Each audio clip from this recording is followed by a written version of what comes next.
Hello, big interview cool cats. We're back meow. In this latest episode, we bring you a seasoned Premier League footballer, a winner, a champion, a man brought up in Belfast, but who came of age in Manchester, winning trophies at home and abroad. Well, there's a damn lie I've told you just to start with. He came of age back in Belfast. That's because this man made his international debut before he'd even kicked a ball competitively in England for Sunderland, Manchester United, and he did it with a victory over Spain, no less. A victory which changed European football history. He most recently represented those boys in green in a fabulous performance to get to and then work well at the European Championships in France. Yes, you've guessed it. Jonny Evans, come on down. We spoke to Jonny towards the end of what's been a record-breaking, fantastic campaign for West Brom in the Premier League, and we reflected on his team's achievements this season, plus lots more, including the massive change of mentality at the club under Tony Pulis and with Darren Fletcher and Jonny himself there. Finally, your man was good enough to sign a West Brom top for us. If you'd like to get your boing hands on it, sign up to our mailing list today at grahamhunter.tv. Jonny Evans, a gentleman, a scholar, brilliant footballer, top man, top big interview. We do this for you. We're in the beautiful leafy Manchester countryside where hailstones are bombing down to welcome me home.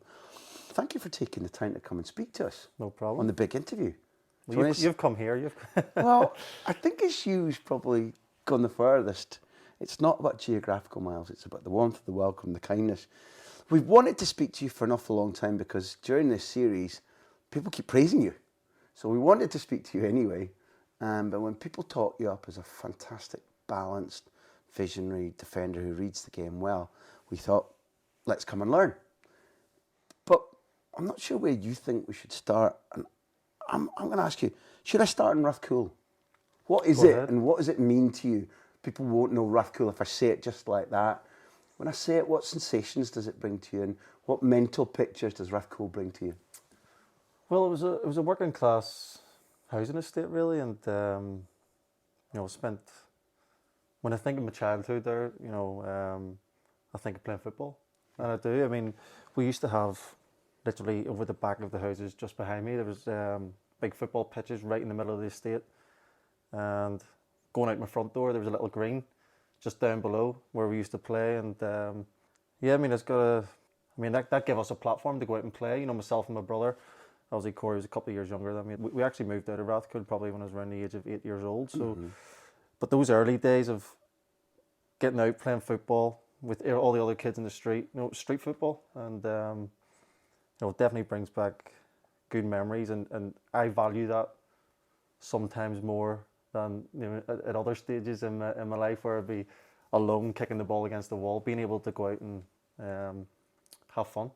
You, Corey, knew that there was an outside world, not just that your dad had gone to Chelsea and at Arsenal, and he said you're better, but I think some people grow up maybe in a bubble, a very happy bubble, but they're not aware that there's another big world or that professional football might come to them.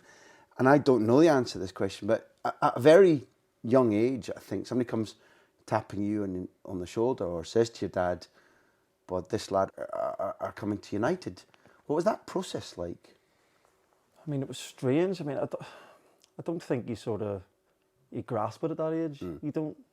Even when I look back now, I don't think at that time I knew I was going to be a footballer, or I remember at that time, you always have self-doubt, you're still so far away. And my mum and dad, I think with my dad's experience of going across the water and coming back, they made us realise that, you've got so far to go. Don't think for a second that, you've made it as a footballer. But I mean, I can remember the game. I think I think it was a cup final, but we were playing a game in Lisburn, and my dad came to me after the game and he said the Man United scout was here. I was 9 years old at the time, and he wants you to come to the School of Excellence. Wow.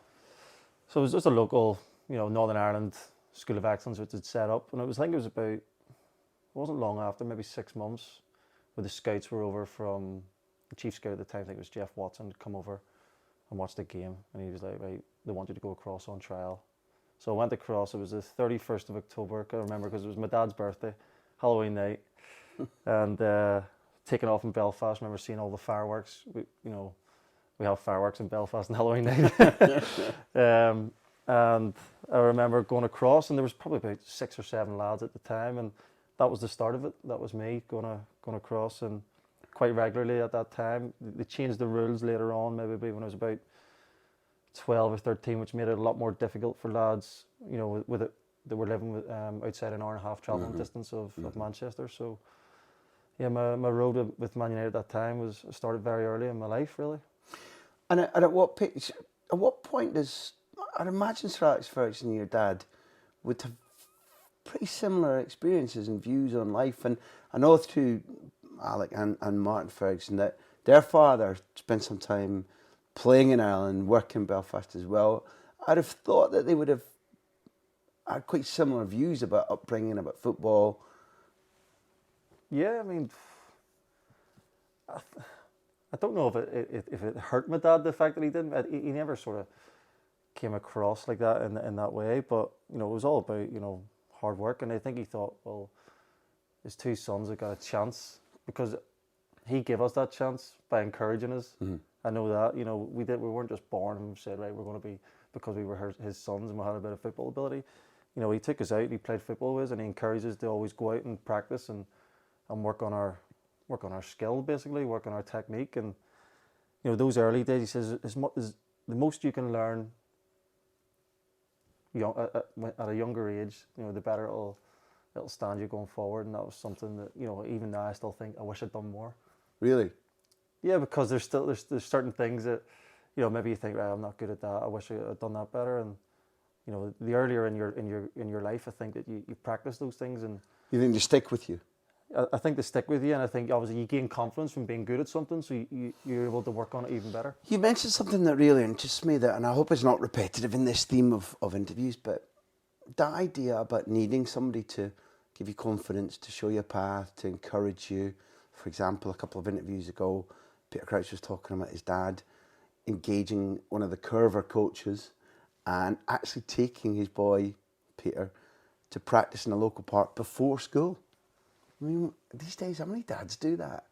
I mean, I think a lot of kids who should be coming to football possibly now come from homes where either both parents are working every damn hour and you never see them, or broken homes. And maybe kids who don't have that figure to encourage, to guide, just to show you that it's worthwhile playing. People, at the moment, we make a big deal of handheld games and videos, and kids are being lost to football. But parents are a big influence to parents and teachers, no? No, it's true. I mean, my dad worked long hours. I think when I was a kid, he was working in the shipyard in Belfast, obviously. So I think the benefit I had is, like I said, I grew up in a working class estate where there was loads of kids out playing football. So it never felt like we were being forced out the door, and not the playing video games. In fact, I don't even think we had them then. I think I maybe had no. The only option was to go out and play football, and there was lots of lads in our street, and like I say, we had the football pitches behind the house, so we were always out playing. Who's the kid that had the ball? Did you have the ball? No, I never had the ball. Because the kid who had the ball, if you lived in a neighbourhood where the kid who had the ball was good, you were screwed. Because not only could he walk off, but he could probably beat as well. But it always seemed to be whenever you're growing up, the kid who wasn't very good, that was the one who had the ball. And if his team lost, off he went home with the football. No, there's actually I think me and Corey were almost probably the youngest 2 lads in the street. So we were always around older lads who were playing. And actually, it made us maybe grow up in a way. We had to sort of play against these lads and get stuck in. That's what you had to do. Did you think about that? I mean, there were days at 6, 7, 8, 9 where you knocked over, you lose a bit of skin. Maybe one of them says, "Don't do that to me again." I can remember one day actually, I'm out playing, and this guy, he's a bit of the estate bully. He started. I don't know, maybe I was showing off, or maybe he thought, oh, I'll teach him a lesson, but he just started, every time I got the ball, kicking my legs and booting my shins. And I came into the house after, and I had all these cuts on my legs, and my mum was obviously getting all upset. And my dad says, well, whenever well, first of all, he told me the next time pick up a stick and hit him with it. Quite right too. And then he said, well, one day whenever you're playing for Man United and he's looking tickets, you don't get him tickets. And that was, obviously he's probably thinking, no, I'm never going to play for Man United. That was just a pipe dream, really. But those little things like that stuck with me, and I always wanted to have that ambition, maybe to prove people wrong as well. Recently, thanks to Quentin Fortune, I went and watched Quentin taking a couple of sessions at Carrington. I was about to say the Cliff there, shows how well done. And the kids played in something they called the cage, which maybe you saw or remember, whatever. But the concept seems to be, and I hope I'm not maladroit in describing it, that the ball's in play a lot and it's quick, and they seem to referee it a little bit more loosely. There was some shin kicking, and if there were sticks, there'd have been some stick hitting. But the coaches there told me that their idea was that they wanted to replicate something of what's been lost in street football. So one, you would recognise that was worthwhile, and two, it's bound to damage the skill level of people developing now if they don't try to escape the bumps and bangs and bruises of bullies, of curbsides, of tarmac. It's street true. football, yeah? I think Manchester United was based a lot on, a type of street football, working situations out for yourself and being tough. We, like you say, we had the cage at Carrington at the time, which we used to play a lot in. Paul McGuinness, was my youth team coach back then, was a big advocate of that. Being able to look after yourself. And I think even if you look at like South American football, a lot of them are street footballers. Mm-hmm. And some of them are the best players in the world. A lot of centre forwards and attacking players and flair have come from that style of football, street football, and they can all look after themselves. Mm-hmm. And people talk about British football being, an aggressive style of football, but I've yet to see anyone as aggressive as South Americans. They can all handle themselves, look after the ball.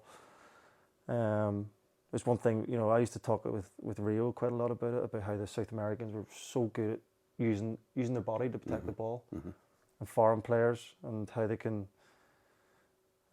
just put their bum out. Anderson was one of the best I've ever seen at it. He had a big bum to do it.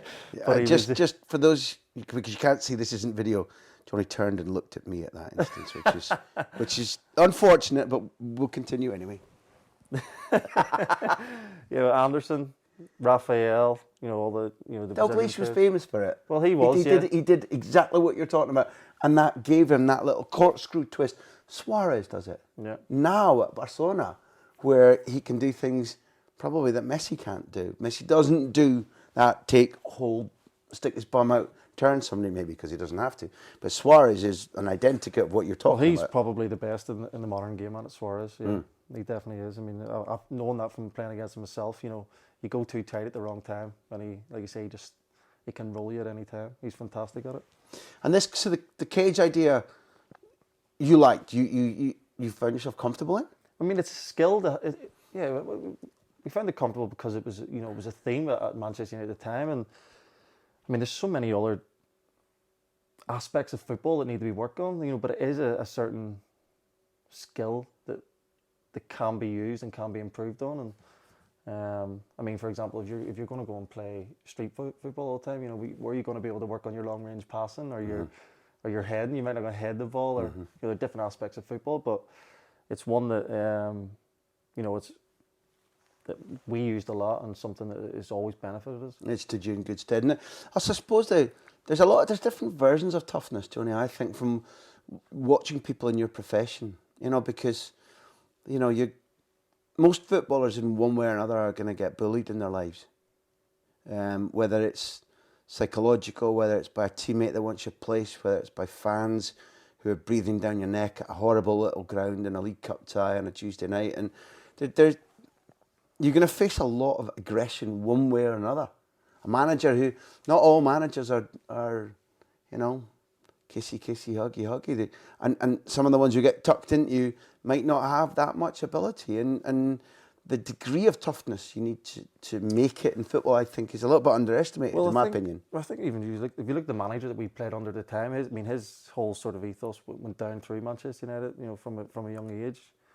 Like I say, I was going across to Manchester United from 10 years old, and you know, he knew then who I was, so he knew right through the club what type of players, character he wanted, and what style of football he wanted, and he wanted his players to be like that, and he wanted the players coming through the academy to be like that, and you know, that ran right through, like I say, right the whole way down through most players, and the ones who didn't have that probably didn't make the grade in the end.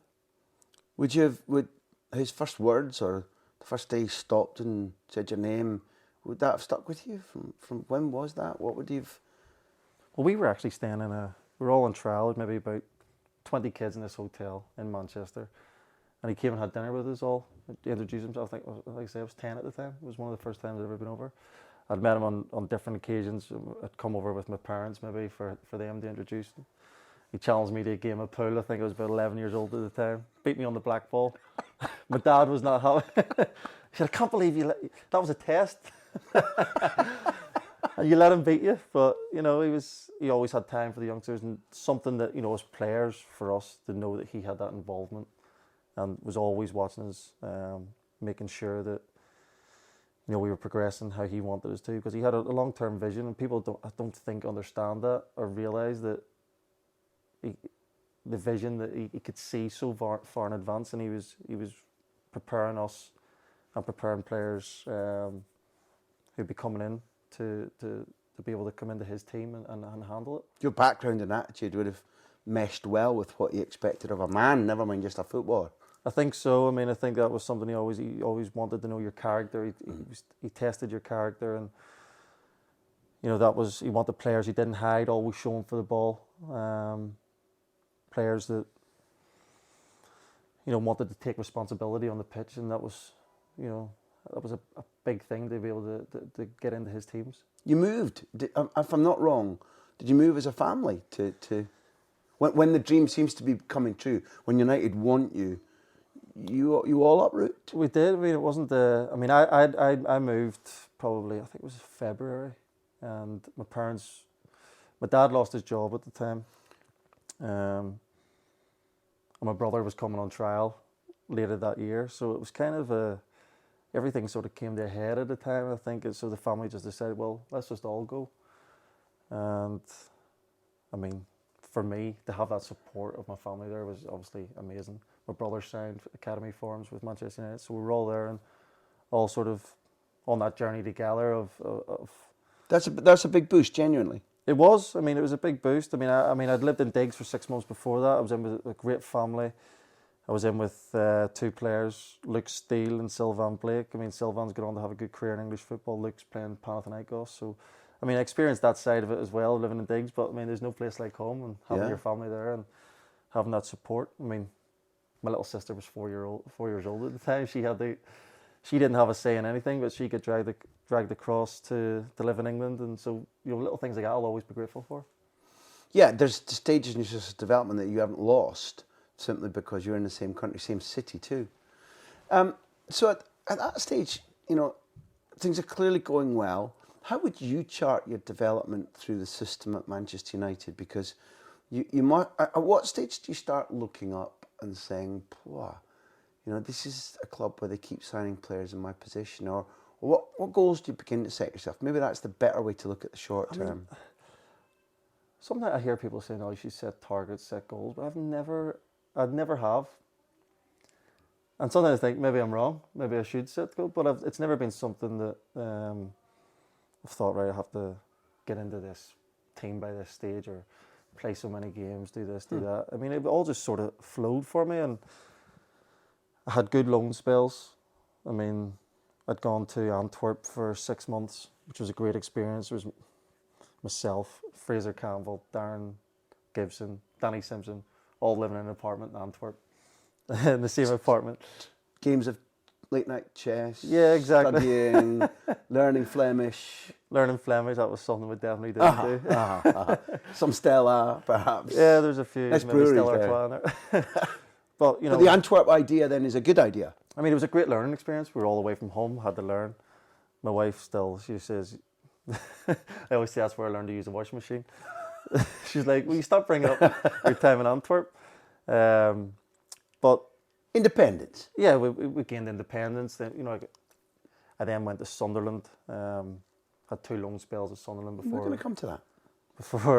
getting into coming back and sort of being a part of the Manchester United first team for a long time, really. All right, then, in that case, the thing that I don't know if I'm influenced because I'm a Celt or because I've moved away, and also because I try to drag these interviews back to me all the time. You changed my life. You literally changed my career. You are part of the reason that we're here. Explain that one then, go on. Spain go to the World Cup in 2006, managed by Luis Aragonés, a guy who says, before he gets the job, literally, what's all this pish about little guys with the football? Spain is La Furia Roja. We run around, we bump into people, we charge, we're gung-ho. Stop talking about this possession rubbish and... Oh, fucking hell. Look at Xavi and Iniesta once he takes over. Look at Xavi and Iniesta, look how they pass the ball. I've changed my mind. But you helped change his mind because in 2006, off the back of the World Cup, this is why I want to ask you about it, because you haven't started playing for Manchester United's first team at this stage. Yeah. You haven't started playing on loan at Sunderland yet. So you've played what? What's called under 21 football now, or reserve team football for United? Yeah, it would have been reserved. I'd just gone, if I know what you're talking about, I'd just gone to Antwerp, literally at the end of, well, it might have been, anyway, sometime in August. In the build up to what becomes your Sunderland season, you've spent, what, the first few months of that season in Antwerp? Well, I was in Antwerp for the first half of the season, and I joined Sunderland in the January, transfer window. So in between, you become one of these footballers who doesn't just make his international debut, but I think plays 3 times for his country before he's played, senior Premier League football. And the one that's particularly important is Spain. And I think that's a magical experience, a magical story. The first thing I want to know is, at what stage do you think I might be in here? Laurie Sanchez is the manager? Yeah? That's right. Well, it's actually a funny story because, I think it's quite funny. That'll do for us. I played, I think it was Germany. My memory's not great on that one, but for the under 21s? 21s on a Friday night. You did in that as well. I think Mario Gomez is on the bench. Right. And maybe 2-1, I think, to Germany. I can't remember the game that well, but I remember the Spain one. So I get a call on the Saturday, I think it was a Saturday night. I think Northern Ireland had been beaten 3-0 by Iceland. Yeah. Sanchez wasn't happy. And I got a call, we want you in the full squad tomorrow morning. So I think I was actually on my way out to the nightclub. So I carried on my night anyway, met up with the squad the next day, and we were training. I think Sanchez could see after a few sessions or something that I could use my left foot. So he thought, right, I'll put him in left back in the session. And then as I'm playing left back, I think he thought, I'm gonna have to play him. So that's how it led up to me playing in the game. I think he was so impressed with me in training that he thought, right, I'm gonna have to throw him in, and he just said to me, you're gonna play. But sorry, the funny story that leads up to that is that Terry Gibson, Revista genius. Yeah. Love Terry. Great man.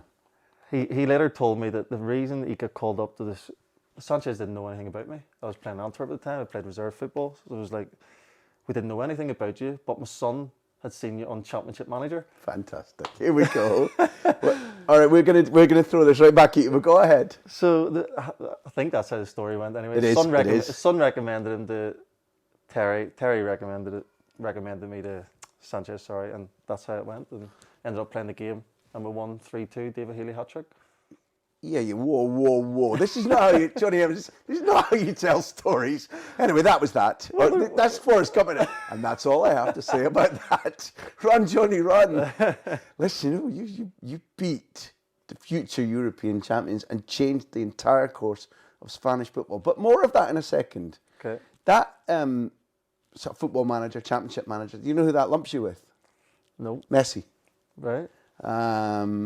Famously in some of the books I've written and the podcasts we've done, Alex McLeish, Aberdeen legend, works with Sir Alex Ferguson.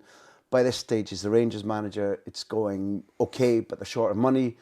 And Alex's son John is a devotee, and Jamie too, who's younger, devotee of whatever it's called, then let's call it Championship Manager, Football Manager.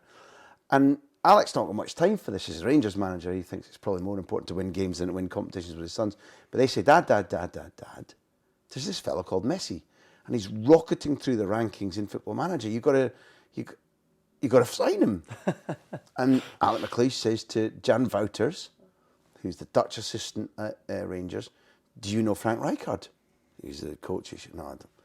Rijkaard and I don't really get on. They won the 88 championship together, but they don't get on so well. But I do get on well as assistant Tenkata. So Jan Wouters phones up and says, can we take Messi? And to cut a long story short, that we did quite recently, Barcelona are like umming and ahhing, and they're not very sure, but they think he's too young and too small.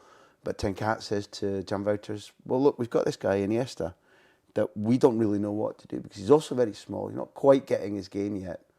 Mugs. Yeah. Maybe he could come over there. And so it's nearly going to happen. There's a huge row in the Barca boardroom about it. It doesn't happen. But that means that this sort of trajectory, Terry Gibson, Alec McLeish, Jonny Evans, Leo Messi, Andres Iniesta, and from the point of view, Neil and I are sitting here, you fit in that category. That's okay. I'll take that. God bless Football Manager. Exactly. I should start playing it. I'd say so. So when you're called over, I mean, you're a Northern Ireland fan. When you're away, right, and you've been away for, at this stage, nearly 9 years, because you're 19, you just sort of tossed it away there like, they've been beaten 3-0 at home by Iceland. What's the mood of the country's not great. And unfortunately, there's been a wee night out, which Laurie and Terry, I think, have said, lads go out and the papers go mad about it. I think that the natives weren't happy in Belfast, I have to say. That's the tone of that week. No, obviously there was a bit of a night out after defeat, and there was I think in the papers a few of the lads being pictured, and there was champagne bottles flying around. And I turned up at the hotel on the Sunday, so I've got my room key from reception, and I don't know any of the lads, and I mean I know who they are, but I don't know them personally. I've gone in, opened the door, walked in, and it's David Healy's room. So it turns out they've stuck me in. I'm sharing with David Healy and Keith Gillespie was in there, Roy Carroll, and they're all sitting around playing a game of cards, and I spotted the odd pint hiding in the I think once they realised it was me, the curtains came back and the pints were on show again.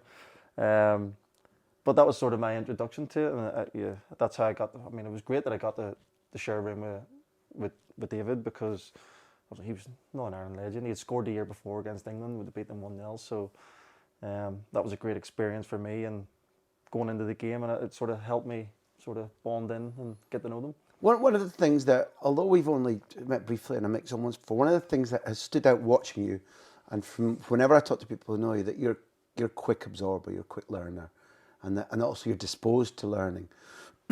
What do you try to do when you come in that day? Because at this stage, I like to haul the story back. You don't know at this stage you're going to beat Spain 3-2. You are a young, inexperienced footballer in a squad which is beaten 3-0, hauled out over the papers. The public aren't that happy. You're managed by an Englishman, Laurie, sorry. And therefore, what's your objective in this situation? You don't get out alive, get out without another beating. I think when you're young and you're playing, you don't have any... No fear. Yeah, I mean, they do talk about fear, and I try to when I think back of how did I feel at that time. There's no memory that sticks out. I don't think I had any feelings at that time. I was just going out to play football and express myself like I'd always done. And I've no sort of real recollection of the game itself. I know that sounds weird. Seriously? I mean, I remember, I think it was Xavi scored after about 8 minutes, probably thinking this is going to be a long night. I remember Torres was playing right wing at the night. So that is worth pointing out, that because at this stage you've got Raul and Villa and Torres, and because you've been asked to play left back, which given your practice up against the garage wall and your whole attitude to football and your dad's words about Glenn Hoddle, 2 feet, you're relatively comfortable to be posted out left back. Yeah, I was happy on I mean, I've always been happy. I've always sort of played left-sided defence anyway, because maybe I can use my left foot better than the most right-footed players. So, I mean, there was no issue with that. And Ramos, I think, played right back that night. That's correct, yep. Overlapping a bit? Overlapping, definitely. I mean, I think I got the winger in front of me to do quite a lot of work. And I always remember from the game, Xavi Alonso gave me cramp by pretending to play the ball to the winger.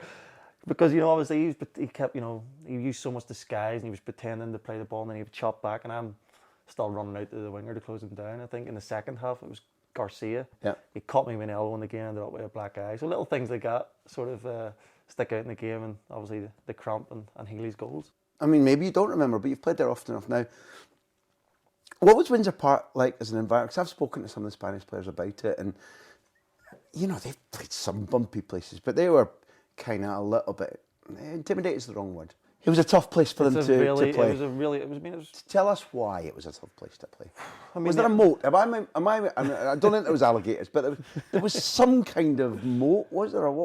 There was a big gap between the stand at one side, but I mean the fans on the other side were really, really on top of you, and the atmosphere was fantastic. One side of the pitch always seemed to be in my left back spot, seemed to sort of drag down at a slope, which when it rained it got heavy, so the cramp would sink in a bit quicker, and the pitch wasn't great. The actual playing surface itself, and the Northern Ireland fans would cheer every time you misplaced the pass or anything like that. So, I mean, it was a very tough night for them on that night, and I do remember at the end Raul being a sore loser about it. In which way?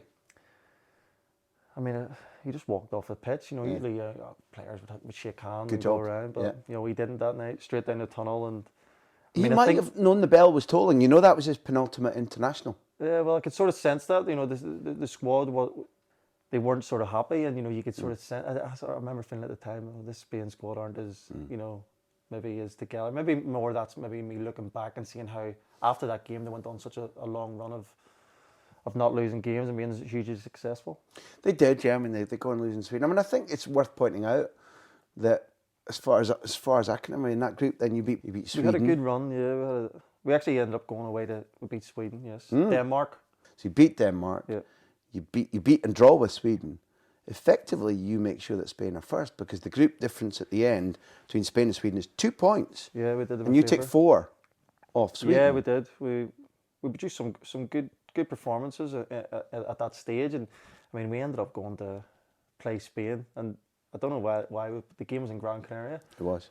So we the whole country went. It was like the whole country went for a week. My grandparents went. I remember the whole family went, and I got suspended for the game before, and I was like, I have to go. I can't. But knowing at the time that Man United would have wanted me back ASAP. For so sure. I'm there and I'm thinking, right, shall I just go? So I said it was Nigel Worden at the time. I said to him, I'm coming. And it wasn't until maybe I'd got back from the trip that one of the secretaries at the club came to me and said, you do know that Sir Alex has written a letter to the IFA asking why you didn't report back for club duty. And the IFA wrote back and said, well, it was Johnny's idea. He wanted to go. So she was like, thanks, fellas. She came to me a week later and she said, I've got the reply back from the IFA, but I'll do you a favour. I'll try and hold it back from him so that he doesn't ask about it. And thankfully, he never brought it up. Lost in the post. Brilliant. But I had a great time in Gran Canaria. She was. It's a cracking story. And the Spaniards tell me that equally they found that a relatively tough game. It was a tight game. And it's at that point when they win. I think that gets them qualification, about which they've been nervous. And he's already making the change Aragonés to give more focus to David Silva. Look how he turned out. Iniesta, Xavi, the Senna idea. played. I remember Senna. Senna comes through. Senna and Aragonés had a really good relationship to the point that Senna actually benches Xabi Alonso in the 2008 tournament. Mm-hmm. So that it becomes Senna number 1 and Xabi Alonso on the bench, which is remarkable now. Yeah, it is, yeah. The change around was absolutely huge. And it effectively did mean Aragonés said, I'm now going to just vouch completely. And we won't do it here, but the Raul thing against Luis Aragonés, then it was already going by Gran Canaria because there were petitions, there was flash mobs in Malaga station when the Spain squad arrived there.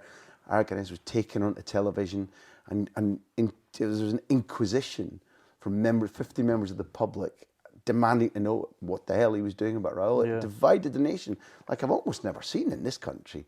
And it began that night in Windsor Park. But the weird thing is, you're playing at that stage 3 times you play for your country before you make your Premier League debut. But your Premier League debut comes for Sunderland, for a loan. Right, You've taken the nice part of the story a way that it's successful and it's a good experience. But what's the mind telling you when you're offered to go to Sunderland? And how much of a positive negative is it that it's Roy Keane? Well, obviously the Antwerp at the time, Warren Joyce, who was obviously at Wigan this season, he'd sort of said, right, after 6 months, you need to progress more. So you're going to go back, you're going to go... I mean, he gave myself and Danny Simpson 2 one-way tickets and Darren Gibson and Fraser Campbell 2 return tickets. I've never seen 2 lads' faces drop so much, but me and Simo were happy about it. We were going to go and experience Championship football. So the Sunderland thing came up. Roy Keane was manager, hero of mine. And you'd seen him around the training ground as you've progressed, or yeah, not? I mean, I'd spoken to him the odd time in the gym, but I was totally in awe of him. Well, obviously. I decided to go to Sunderland. They were playing a game against Preston at the weekend. So Roy had been in touch with my agent at the time, and he said, "Well, tell him to come up, watch the game. And I'll have a chat with him after." So I'm driving up to Sunderland. I had a Mini at the time of all cars in my for the leg room and that. But I'm driving up to Sunderland, and my steering wheel locks. No way. So I'm on the motorway, and the fluid in the steering wheel, there was a leak, and so I managed to pull the car in, abandoned the car, got a taxi up to Sunderland, had to get a taxi back down after the game, and I was going to Sunderland a few days later. So I had no way of getting back up, I had no car. So Roy Keane, obviously had found out about this, he said, "I'll come pick him up." He was still living in Manchester at the time. So there's me, heroes come to pick me up, 2.5 hour journey the whole way to Sunderland, and I mean, it was fantastic for me to get the experience of that, but he's come to pick me up at the house, and I'm standing there, my mum's still trying to kiss me on the cheek by and that, and I'm like, "Mum, will you get off?" I'm 19. And he was my hero, and after that, obviously, I'd come back to,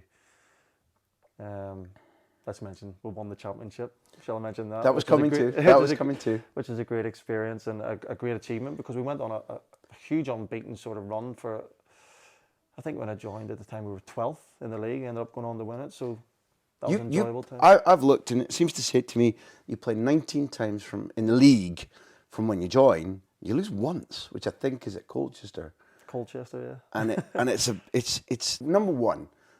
You debut for your country and you beat Spain before you played professional Premier League football. You go to the Championship. Your first experience of playing top level senior football is to win the Championship for Roy Keane against Steve Bruce's Birmingham on the last day by winning it when they lose. That's right. Who's your scriptwriter? No. I mean, I think I was spoiled at that time. I mean, when I think back, I mean, everything just sort of flowed nicely. Like I say, I had good loan spells and winning the championship. I mean, that's a fantastic achievement. When I look back on, winning obviously Premier League titles with Manchester United, I think that was the sort of first career trophy that I can be really, really proud of, and sort of kick-started me. And I felt like we were winning and winning. At the start of my career, things were really going well. It strikes me that you've prepared yourself for that. None of this, you've already used the expression, none of this fell into your lap.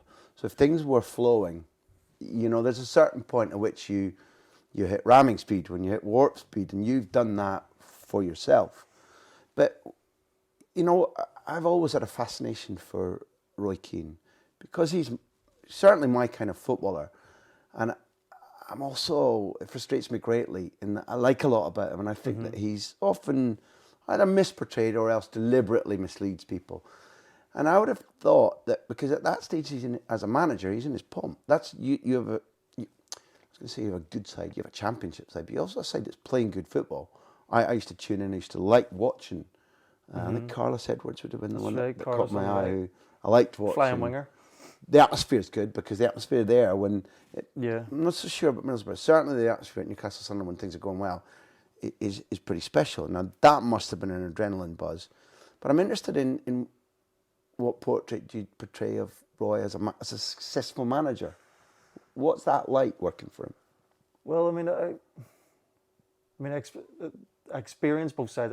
Both my loan spells came in the January window. So the first year of their championship, going to win, like you said, we lose one game out of 19, and everything's going well. And that he was fantastic. He was so calm and collected, and Like you say, he wanted us to play good football. He'd been brought up on that, played that majority of his career. So I could see that. And then when I went back the second year, obviously we're in the Premier League and you're not winning as many games, and Roy's a winner.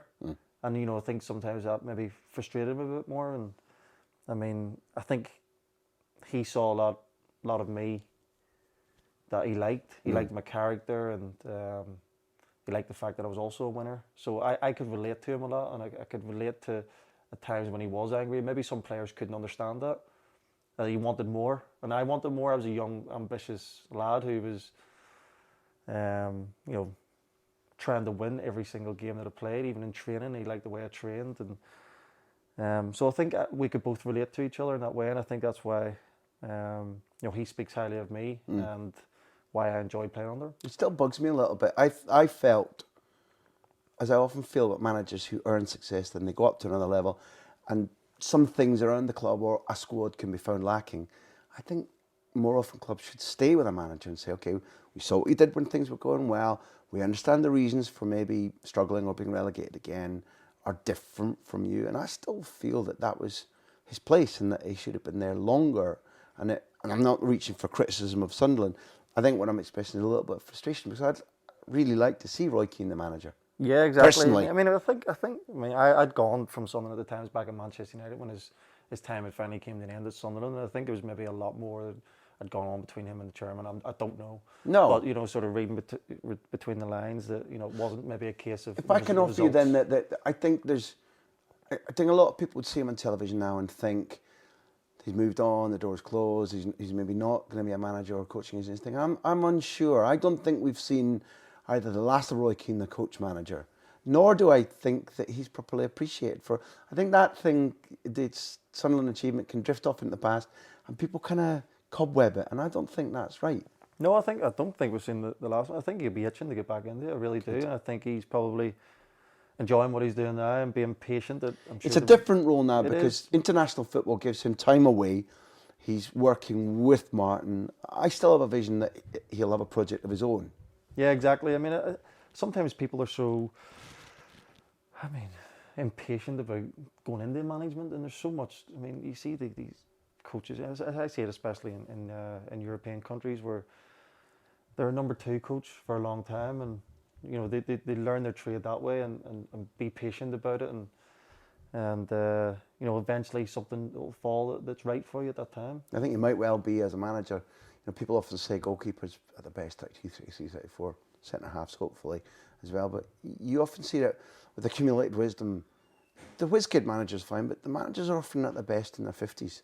I think different as a human being, more accumulated experience, possibly calmer. Exactly. I think us as footballers will think we can be managers, but I mean, I've been fortunate to play under Sir Alex Ferguson, and you know, he's had a very successful long career. But you know, I'm sure as he got older, he probably realised that he became a better manager. And he definitely changed. It takes time. He changed. Yeah.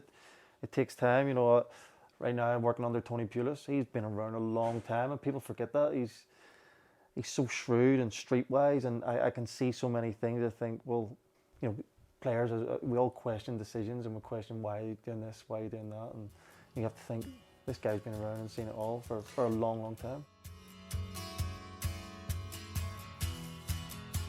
The Big Interview is produced by Backpage and me, Graham Hunter. The music you always hear, the music that you love, is Beer Jacket. You can enter exclusive competitions and put your questions to our future Big Interview guests by getting on the mailing list at grahamhunter.tv. Yes, several thousand of you have done it, but come on, slackers at the back, sign up. Thanks for being there. Without you, this would be fun, but a lot less fun. See you soon.